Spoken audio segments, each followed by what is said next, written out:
Good evening friends, কী করছো তোমরা সন্ধেবেলা? দেখো আমি সন্ধেবেলা ফুচকা নিয়ে বসেছি। ফুচকা খেতে কারই বা না ভাল লাগে, সাথে টক জল, আলু আর ফুচকা, দারুণ ব্যাপার।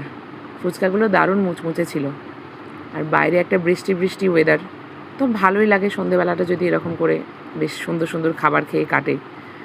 তো সবারই ভালো লাগে, তাই একটু ফুচকা নিয়ে আসা হয়েছিল। দেখো ফুচকাগুলোতে আমি আলু দিয়ে সব কিছু রেডি করছি।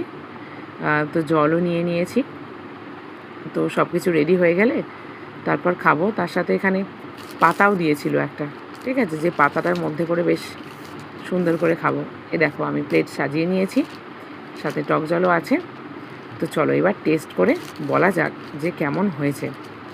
এইবার আমি এই পাতাটাকে ফুচকার দোকানের মতো করে মুড়ে নিয়ে তো সেটার মধ্যে খাবো আলটিমেটলি, আর তোমাদের সাথে শেয়ার করে নেবো যে কেমন খেতে হলো। ঠিক আছে, টেস্টটা কেমন সেটা তোমাদের আমি বলছি।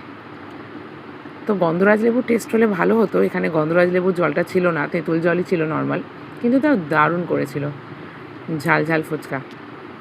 তো তারপর আমি আরেকটুখানি একটা বেঁচেছিল লাস্টে, তো সেটা বেশ জমিয়ে কষিয়ে খেলাম আর তোমাদের সাথে ভিডিও শেয়ার করে নিলাম, কেন কি অন্য কারোর সাথে শেয়ার করারও একটা আনন্দ আছে। তো তোমরাও আমার ফ্রেন্ডই, তো সেই জন্য দেখো লাস্টের ফুচকাটা জমিয়ে খেলাম আনন্দ করে।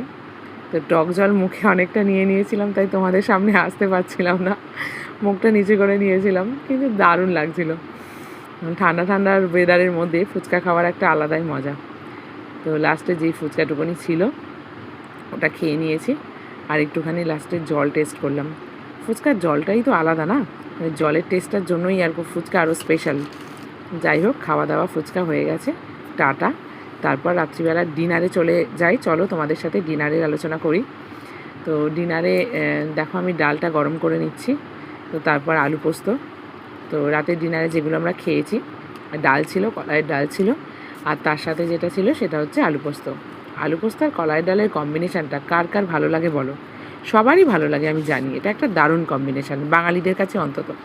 তো রাতে একটুখানি ফলও কাটা হয়েছিল, এখন তো ম্যাঙ্গেরই সিজন চলছে, তো ম্যাঙ্গো কাটা হয়েছিল।